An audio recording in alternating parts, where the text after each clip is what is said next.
Hi. വളരെ നല്ല return ലഭിക്കുന്നതും വളരെ എളുപ്പത്തിൽ ചെയ്യാവുന്നതുമായ ഇന്ന് വളരെ പോപ്പുലറായ ഒരു ഫേവറേറ്റ് ഫൈനാൻഷ്യൽ ഇൻസ്ട്രുമെൻ്റാണ് മ്യൂച്വൽ ഫണ്ട്. ഒരു നീണ്ട കാലയളവിലേക്ക് നല്ലപോലെ വെൽത്ത് ജനറേറ്റ് ചെയ്യാൻ സാധിക്കുന്നതും എല്ലാ ബിഗിനേഴ്സും ഇൻവെസ്റ്റ് ചെയ്യുന്നതും മ്യൂച്വൽ ഫണ്ടിലാണ്.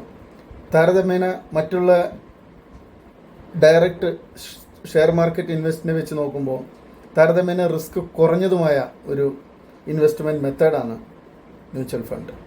മ്യൂച്വൽ ഫണ്ട് ഒരു വലിയ സബ്ജക്റ്റ് ആയതുകൊണ്ട് അത് 2-3 പാർട്ടായിട്ടാണ് ചെയ്യാൻ ഞാൻ ഉദ്ദേശിക്കുന്നത്. മ്യൂച്വൽ ഫണ്ടിൻ്റെ അഡ്വാൻറ്റേജസ് ആൻഡ് ഡിസഡ്വാൻറ്റേജസും എങ്ങനെയെല്ലാം അത് ഇൻവെസ്റ്റ് ചെയ്യണം എന്നതിനെക്കുറിച്ചും ഏതെല്ലാം തരത്തിലുള്ള മ്യൂച്വൽ ഫണ്ടുകൾ ഇന്ന് അവൈലബിൾ ആണ്, ഓരോന്നിനും എത്രമാത്രം റിസ്ക് ഉണ്ട് എന്നതിനെക്കുറിച്ചെല്ലാം വളരെ വിശദമായി സംസാരിക്കാനാണ് ഞാൻ ഉദ്ദേശിക്കുന്നത്. വെൽത്ത് ടോക്സിൻ്റെ ഒരു പുതിയ വീഡിയോയിലേക്ക് വീണ്ടും സ്വാഗതം. എന്താണ് മ്യൂച്വൽ ഫണ്ട്? ഇതൊരു റിസ്കി ഇൻവെസ്റ്റ്മെൻ്റ് ആണോ? ഇത് നമുക്ക് വലിയ ലാഭം നൽകുമോ? ഈ വീഡിയോയിലൂടെ മ്യൂച്വൽ ഫണ്ടിൻ്റെ ബേസിക് കാര്യങ്ങൾ മുതൽ വളരെ ലളിതമായി വിശദീകരിക്കാനാണ് ഞാൻ ശ്രമിക്കുന്നത്. എന്താണ് ആക്ച്വലി മ്യൂച്വൽ ഫണ്ടിൻ്റെ ഒരു definition? Mutual fund is professionally managed funds which pools money from many investors to purchase securities. കുറച്ച് ലളിതമായി പറയാം. മ്യൂച്വൽ ഫണ്ട് എന്ന വാക്ക് തന്നെ സെൽഫ് എക്സ്പ്ലനേറ്ററി ആണ്. മ്യൂച്വൽ ഫണ്ട് എന്ന വാക്കിൽ തന്നെ നമുക്കറിയാം എന്താണ് മ്യൂച്വൽ. കുറേ ആളുകൾ ഒരുമിച്ച് ചെയ്യുന്നൊരു കാര്യം. ഫണ്ട് മീൻസ് പണം. കുറേ ആളുകൾ ഒരുമിച്ച് സ്വരൂപിക്കുന്ന ഫണ്ട്, അതാണ് മ്യൂച്വൽ ഫണ്ട്. ഇനി ഇതെങ്ങനെയാണ് ഫങ്ഷൻ ചെയ്യുന്നതെന്ന് നോക്കാം. ഇങ്ങനെ സ്വരൂപിക്കുന്ന ഫണ്ട് ഒരു എക്സ്പീരിയൻസ് ആയ പ്രൊഫഷണൽ ഫണ്ട് മാനേജർ പലതരം സെക്യൂരിറ്റികളിൽ ഇൻവെസ്റ്റ് ചെയ്യുന്നു. പലതരം സെക്യൂരിറ്റികളിൽ നിന്ന് പലതരം അസറ്റ് ക്ലാസ്സുകളിലേക്കാണ് ഈ ഫണ്ട് ഇൻവെസ്റ്റ് ചെയ്യുന്നത്. പലതരം അസറ്റ് ക്ലാസ്സുകൾ എന്ന് പറഞ്ഞാൽ സ്റ്റോക്ക് ഇക്വിറ്റി, ഡെപ്റ്റ് ഫണ്ട്, ബോണ്ട്സ്, പിന്നെ പലതരം സെക്യൂരിറ്റീസ്. ഇതൊക്കെ തന്നെയാണ് വിവിധ തരം അസറ്റ് ക്ലാസ് എന്ന് പറയുന്നത്. ഇനി പ്രധാനമായും ഇതിൻ്റെ അഡ്വാൻറ്റേജസ് എന്തൊക്കെയാണെന്ന് നോക്കാം. ആദ്യമായി നമുക്ക് പറയുകയാണെങ്കിൽ ഡൈവേഴ്സിഫിക്കേഷൻ. ഇത് തന്നെയാണ് അതിൻ്റെ ഒരു പ്രധാനപ്പെട്ട അഡ്വാൻറ്റേജ്. നമ്മൾ കൊടുക്കുന്ന ഈ ഫണ്ട് 1-2 കമ്പനികളിലല്ല, കുറേ അധികം കമ്പനികളിലാണ് ഇൻവെസ്റ്റ് ചെയ്യുന്നത്. ആ കമ്പനികളെക്കുറിച്ച് പഠിച്ച്, പലതരം സെക്ടറിലുള്ള കമ്പനികളെക്കുറിച്ച് പഠിച്ച്, അങ്ങനെ പലതരം കമ്പനികളിലാണ് നമ്മുടെ ഫണ്ട് മാനേജർ ഇത് ഇൻവെസ്റ്റ് ചെയ്യുന്നത്. അതുകൊണ്ട് തന്നെ റിസ്ക് ഒരുപാട് കുറവാണ്. ഇനി എന്തെങ്കിലും കാരണവശാൽ ഏതെങ്കിലും സെക്ടറിൽ ഏതെങ്കിലും കമ്പനികൾക്ക് എന്തെങ്കിലും ഒരു പ്രോബ്ലം വന്നാൽ നമ്മുടെ ഈ ഫണ്ടിനെ വല്ലാതെ ബാധിക്കില്ല. കാരണം ഇത് ഒരുപാട് കമ്പനികൾ ഇൻവെസ്റ്റ് ചെയ്യുന്നത് കൊണ്ട് ഒരു കമ്പനി മോശമാണെങ്കിൽ മറ്റൊരു കമ്പനി വളരെ നല്ല റിട്ടേൺ കൊടുത്തിട്ടുണ്ടാവും. ചില കമ്പനികൾ ഒരു മീഡിയം ടൈപ്പ് റിട്ടേൺ കൊടുത്തിട്ടുണ്ടാവും. ചില കമ്പനികൾ ലോസിലായിരിക്കും. ചില കമ്പനികൾ കംപ്ലീറ്റ് ക്ലോസ് ചെയ്യാനുള്ള സാധ്യതയുണ്ട്. അപ്പോൾ ആവറേജ് നമുക്ക് നല്ലൊരു റിട്ടേൺ തരാൻ ഈ ഫണ്ടിന് സാധിക്കും എന്നതിന് പ്രധാന കാരണം ഈ ഡൈവേഴ്സിഫിക്കേഷൻ തന്നെയാണ്. അടുത്ത അഡ്വാൻറ്റേജ് വേണമെങ്കിൽ നമുക്ക് പ്രൊഫഷണൽ മാനേജ്മെൻറ്റ് എന്ന് തന്നെ പറയാം. പ്രൊഫഷണൽ മാനേജ്മെൻറ്റ് എന്ന് വെച്ചാൽ വളരെ എക്സ്പീരിയൻസ് ആയിട്ടുള്ള ഈ മാർക്കറ്റിനെ കുറിച്ച് വളരെ വർഷങ്ങളോളം പരിചയമുള്ള ഒരു പ്രൊഫഷണലായിട്ടുള്ള ഒരു ഫണ്ട് മാനേജറാണ് ഈ ഫണ്ട് മാനേജ് ചെയ്യുന്നത് കൊണ്ട് തന്നെ നമുക്ക് ഇൻവെസ്റ്റേഴ്സിന് വലിയ തലവേദനയൊന്നുമില്ല. മാർക്കറ്റിനെ കുറിച്ച് വളരെ ഈ മാർക്കറ്റ് ഫ്ലക്ച്വേഷനെ കുറിച്ച് അറിയുന്ന ഫണ്ട് മാനേജർ ആയതുകൊണ്ട് നമുക്ക് മനസ്സമാധാനത്തോടെ കിടന്നുറങ്ങാം. ഇനിയിപ്പോൾ ചില കമ്പനികൾ നമ്മൾ ഇൻവെസ്റ്റ് ചെയ്ത ഈ ഫണ്ട് മാനേജർ ഇൻവെസ്റ്റ് ചെയ്ത ചില കമ്പനികൾക്ക് എന്തെങ്കിലും ഒരു പ്രോബ്ലം വരുമ്പോൾ ഇമ്മീഡിയറ്റ്ലി ആ പർട്ടിക്കുലർ കമ്പനിയിൽ നിന്ന് എക്സിറ്റ് ചെയ്ത് മറ്റ് കമ്പനികൾക്ക് അവരുടെ ഫണ്ടുകൾ മാറ്റിയിരിക്കും. നമുക്ക് ഇതിനെക്കുറിച്ച് ആലോചിച്ച് ആശങ്കപ്പെടേണ്ട ഒരു കാര്യവുമില്ല. എല്ലാം അവർ ചെയ്തോളും. അടുത്തതായിട്ടുള്ള ഒരു അഡ്വാൻറ്റേജ് എന്ന് പറയാവുന്നത് ലോ ഇൻവെസ്റ്റ്മെൻറ്റ് എമൗണ്ട് ആണ്. ലോ ഇൻവെസ്റ്റ്മെൻറ്റ് എമൗണ്ട് എന്ന് പറഞ്ഞാൽ വളരെ കുറഞ്ഞ തുകയ്ക്ക് പോലും നമുക്ക് ഈ ഇൻവെസ്റ്റ്മെൻറ്റ് സ്റ്റാർട്ട് ചെയ്യാം എന്നുള്ളതാണ് ഇതിൻ്റെ പ്രത്യേകത. ഒരു 100 രൂപയോ അല്ലെങ്കിൽ 500 രൂപയോ മാസം നമുക്ക് നിക്ഷേപിക്കാനാണ് നമുക്ക് കഴിയുന്നതെങ്കിൽ ആ 500 രൂപ വെച്ചിട്ട് നമുക്ക് ഈ ഇൻവെസ്റ്റ്മെൻറ്റ് സ്റ്റാർട്ട് ചെയ്യാം എന്നുള്ള ഒരു പ്രത്യേകത കൂടി മ്യൂച്വൽ ഫണ്ടിനുണ്ട്. എല്ലാവർക്കും അതുപോലെ വലിയ എമൗണ്ട് ഇൻവെസ്റ്റ് ചെയ്യാൻ കഴിയുമെന്നല്ല. നമ്മുടെ സാലറി വളരെ കുറവാണെങ്കിൽ ചില ആളുകൾക്ക് 10,000, 15,000, 20,000 രൂപ ശമ്പളം കിട്ടുന്ന ഒരാളുകൾക്ക് എല്ലാ മാസവും 2,000, 3,000 രൂപ നിക്ഷേപിക്കാൻ സാധിക്കണമെന്നില്ല. അപ്പോൾ അതുകൊണ്ട് 500 രൂപ മുതൽ സ്റ്റാർട്ട് ചെയ്യാം. വേണമെങ്കിൽ ചില മ്യൂച്വൽ ഫണ്ടുകൾ ഈവൻ 100 രൂപ പോലും അക്സെപ്റ്റ് ചെയ്യുന്നുണ്ട്. മന്ത്ലി 100 രൂപ ഇൻവെസ്റ്റ്മെൻറ്റ് പോലും അക്സെപ്റ്റ് ചെയ്യുന്ന മ്യൂച്വൽ ഫണ്ടുകളുണ്ട്. ഇനിയിപ്പോൾ ഒരു മിനിമം ഒരു 500 രൂപയാണ് സ്റ്റാർട്ട് ചെയ്യുന്നതെങ്കിലും അതിനും ഇത് സാധിക്കും എന്നുള്ളതാണ് ഇതിൻ്റെ പ്രത്യേകത. മറ്റൊരു പ്രത്യേകത മ്യൂച്വൽ ഫണ്ടിനുള്ളത് ലിക്വിഡിറ്റിയാണ്. ലിക്വിഡിറ്റി എന്ന് വെച്ചാൽ എപ്പോൾ വേണമെങ്കിലും നമുക്ക് നമ്മുടെ പണം നമുക്ക് നമ്മൾ നിക്ഷേപിച്ച പണം നമുക്ക് ലിക്വിഡേറ്റ് ചെയ്യാം. എന്ന് വെച്ചാൽ എപ്പോൾ നമുക്ക് ആവശ്യമുണ്ടെങ്കിലും നമുക്കത് വിഡ്രോ ചെയ്യാം എന്നുള്ള ഒരു പ്രത്യേകത കൂടി മ്യൂച്വൽ ഫണ്ടിനുണ്ട്. ലിക്വിഡിറ്റി എന്നുള്ളത് ഏതൊരു ഇൻവെസ്റ്റ്മെൻറ്റിൻ്റെയും വളരെ പ്രധാനപ്പെട്ട ഒരു ഘടകമാണ്. കാരണം നമ്മൾ ഇൻവെസ്റ്റ് ചെയ്ത പണം നമുക്ക് എപ്പോൾ വേണമെങ്കിലും അത് ക്യാഷാക്കി മാറ്റാൻ നമുക്ക് സാധിച്ചില്ലെങ്കിൽ പിന്നെ നമ്മുടെ ഒരു വളരെ പ്രധാനപ്പെട്ട ഒരു ആവശ്യത്തിന് നമുക്ക് നമ്മുടെ ഇൻവെസ്റ്റ്മെൻറ്റ് ഉപയോഗിക്കാൻ പറ്റാത്ത ഒരു പ്രശ്നം അതിലുണ്ട്. ഇപ്പോൾ നമ്മളൊരു സ്ഥലം വാങ്ങിക്കുകയാണെങ്കിൽ ആ സ്ഥലത്തിൽ ഇൻവെസ്റ്റ് ചെയ്തു, നമുക്ക് 1 വർഷമോ 2 വർഷമോ കഴിഞ്ഞു പെട്ടെന്ന് നമുക്ക് അത് വിറ്റ് അത് ക്യാഷായി കിട്ടണമെന്നുണ്ടെങ്കിൽ ചിലപ്പോൾ നമുക്ക് ഒരുപാട് ബുദ്ധിമുട്ടേണ്ടി വരും. ചിലപ്പോൾ 1 മാസം, 2 മാസം, 6 മാസമോ ചിലപ്പോൾ 1 വർഷം കഴിഞ്ഞാൽ പോലും നമ്മുടെ ആ സ്ഥലം വിറ്റ് നമുക്ക് ക്യാഷാക്കി മാറ്റാൻ കഴിഞ്ഞു എന്ന് വരില്ല. അപ്പോഴാണ് നമ്മുടെ മ്യൂച്വൽ ഫണ്ടിൻ്റെ പ്രത്യേകത.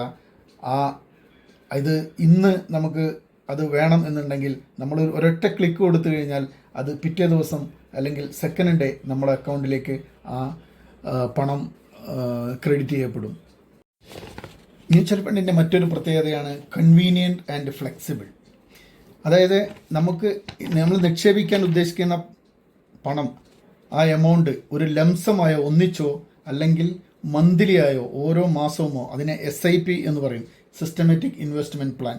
ഇങ്ങനെ 2 രൂപത്തിൽ നമുക്ക് നിക്ഷേപിക്കാം. കൂടുതൽ പണം ഒന്നിച്ച് ബൾക്കായിട്ടുള്ള ആളുകളാണെങ്കിൽ അവർ ഒന്നിച്ച് നിക്ഷേപിക്കാം. അതല്ല, നമ്മൾക്ക് ബൾക്കായിട്ടുള്ള എമൗണ്ട് നമ്മുടെ കയ്യിലില്ലെങ്കിൽ ഓരോ മാസം നമുക്ക് ശമ്പളം കിട്ടുന്ന അതിൽ നിന്നാണ് നമ്മൾ നിക്ഷേപിക്കാൻ ഉദ്ദേശിക്കുന്നതെങ്കിൽ മന്ത്ലി ആയി SIP ആയി നമുക്ക് നിക്ഷേപിക്കാൻ സാധിക്കും. പിന്നെ ഫ്ലെക്സിബിലിറ്റി എന്ന് വെച്ച് കഴിഞ്ഞാൽ നമ്മൾ എല്ലാ മാസവും നിക്ഷേപിച്ചു കൊണ്ടിരിക്കുന്ന സമയത്ത് പെട്ടെന്ന് ചില മാസങ്ങളിൽ ചിലപ്പോൾ 1-2 മാസം നമുക്ക് പെട്ടെന്ന് വേറെ എമർജൻസി വന്ന് ആ ഫണ്ട് അങ്ങോട്ട് തിരിഞ്ഞ് ഇതിലേക്ക് നിക്ഷേപിക്കാൻ പറ്റാത്ത ഒരു അവസ്ഥയാണെങ്കിൽ നമുക്കിത് പോസ് ചെയ്യാം, അല്ലെങ്കിൽ 1-2 മാസം നമുക്ക് സ്കിപ്പ് ചെയ്യാം. എന്നിട്ട് വീണ്ടും 2 മാസം കഴിഞ്ഞ് വീണ്ടും, അല്ലെങ്കിൽ 1 മാസം 2 മാസം കഴിഞ്ഞ് വീണ്ടും ഇത് സ്റ്റാർട്ട് ചെയ്യുകയും ചെയ്യാം. അങ്ങനെയുള്ളൊരു ഫ്ലെക്സിബിലിറ്റി പോലും ഈ മ്യൂച്വൽ ഫണ്ടിനുണ്ട് എന്നതാണ്. ഇനിയിപ്പോൾ പലരും എല്ലാ മാസം ഇൻവെസ്റ്റ് ചെയ്ത് ഒരു 2 വർഷമോ 3 വർഷം ഇൻവെസ്റ്റ് ചെയ്ത് കഴിഞ്ഞതിന് ശേഷം പെട്ടെന്ന് നമുക്ക് ഇൻകം വരാതിരിക്കുകയോ അല്ലെങ്കിൽ ജോലി നഷ്ടപ്പെടുകയോ അങ്ങനെ എന്തെങ്കിലും ചെയ്താണെങ്കിൽ ഇമ്മീഡിയറ്റ് ആയിട്ട് നമുക്ക് ഈ SIP അവിടെ വെച്ച് സ്റ്റോപ്പ് ചെയ്യാം. എന്നിട്ട് വേണമെങ്കിൽ നമുക്ക് അടച്ച പൈസ വിത്ത് അതിൻ്റെ റിട്ടേൺ അടക്കം നമുക്ക് വേണമെങ്കിൽ വിഡ്രോ ചെയ്യാം. അല്ലെങ്കിൽ നമുക്ക് അവിടെ തന്നെ ഇട്ട് അത് ഗ്രോ ചെയ്യാനുള്ള സമയം അതിന് വീണ്ടും കൊടുക്കാം. അങ്ങനെയുള്ള ഒരു ഫ്ലെക്സിബിലിറ്റി പോലും ഈ മ്യൂച്വൽ ഫണ്ടിനുണ്ട്. അതായത് നമുക്ക് ലോക്കിംഗ് പീരീഡ് ഇല്ല, നോ ലോക്കിംഗ് പീരീഡ്. അതാണ് ഇതിൻ്റെ പ്രത്യേകത. അതായത് നമ്മൾ 1-2 വർഷം ചിലപ്പോൾ എല്ലാ മാസം ഇൻവെസ്റ്റ് ചെയ്ത് 2 വർഷം 3 വർഷം കഴിഞ്ഞ് പെട്ടെന്ന് നമുക്ക് മറ്റ് ചില അപ്രതീക്ഷിതമായിട്ടുള്ള കമ്മിറ്റ്മെൻറ്റ് വന്ന് നമുക്ക് ഇനി ഇൻവെസ്റ്റ് ചെയ്യാൻ പറ്റുന്നില്ല എന്നാണെങ്കിൽ ഇമ്മീഡിയറ്റ് ആയിട്ട് നമുക്കിത് സ്റ്റോപ്പ് ചെയ്യാം.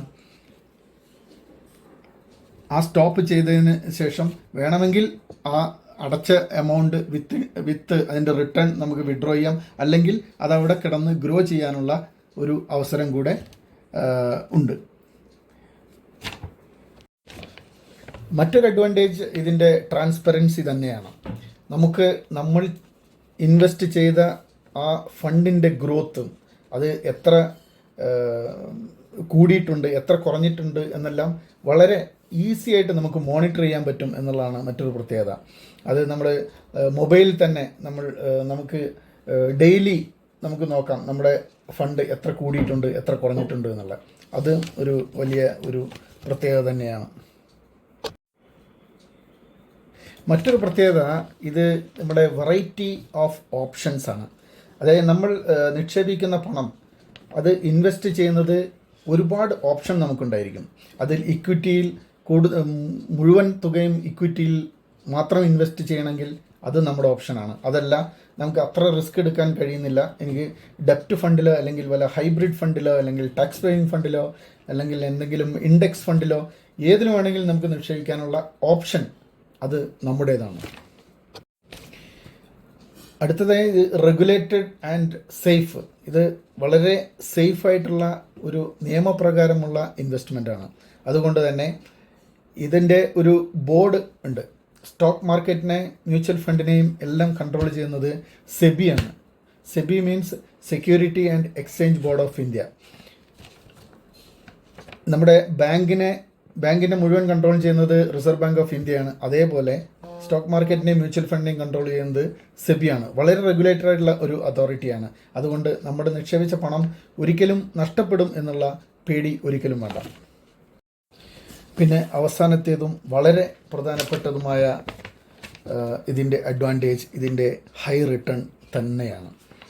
മറ്റുള്ള ഏതൊരു ഇൻവെസ്റ്റ്മെൻറ്റിനെ അപേക്ഷിച്ച് നോക്കുകയാണെങ്കിലും മ്യൂച്വൽ ഫണ്ടിന് വളരെ നല്ല റിട്ടേൺ ഒരു ലോങ് റണ്ണിൽ കൊടുക്കാൻ സാധിക്കും എന്നുള്ള വളരെ പ്രധാനപ്പെട്ട, എല്ലാവരും ഇഷ്ടപ്പെടുന്ന ആ ഒരു ഗുണം കൂടി മ്യൂച്വൽ ഫണ്ടിന് ഉണ്ട്. പിന്നീട് മ്യൂച്വൽ ഫണ്ടിന് എന്തെങ്കിലും ഡിസഡ്വാൻറ്റേജസ് ഉണ്ടോ എന്ന് ചോദിച്ചു കഴിഞ്ഞാൽ വളരെ പേരിന് വേണമെങ്കിൽ ഡിസഡ്വാൻറ്റേജസ് ഉണ്ടെന്ന് പറയാം. ഒന്നാമത്തെ ഡിസഡ്വാൻറ്റേജ് എല്ലാവർക്കും അറിയുന്നത് പോലെ ഇത് കുറച്ച് റിസ്ക്കിയാണ്. പക്ഷേ ഒരു ലോങ് റണ്ണിൽ ഒരു റിസ്ക്കും ഇല്ല എന്ന് തന്നെ വേണമെങ്കിൽ പറയാം. ഒരു 3 to 5 years ആണ് നിങ്ങളുടെ നിക്ഷേപം നിങ്ങൾ സൂക്ഷിക്കുന്നതെങ്കിൽ അല്ലെങ്കിൽ നിക്ഷേപിക്കാൻ ഉദ്ദേശിക്കുന്നതെങ്കിൽ ഇതിന് ഏകദേശം നമുക്ക് നിൽ റിസ്ക് എന്ന് തന്നെ വേണമെങ്കിൽ പറയാം. മറ്റൊരു ഡിസഡ്വാൻറ്റേജ് പറയുകയാണെങ്കിൽ ഇതൊരു പ്രൊഫഷണലായി മാനേജ് ചെയ്യുന്നത് കൊണ്ട് തന്നെ നമ്മൾ ഒരു പ്രൊഫഷണൽ ഫീസ്, ഒരു ചെറിയ പെർസെൻറ്റേജ് നമ്മൾ ഫണ്ട് മാനേജർക്ക് കൊടുക്കേണ്ടതായിട്ടുണ്ട്.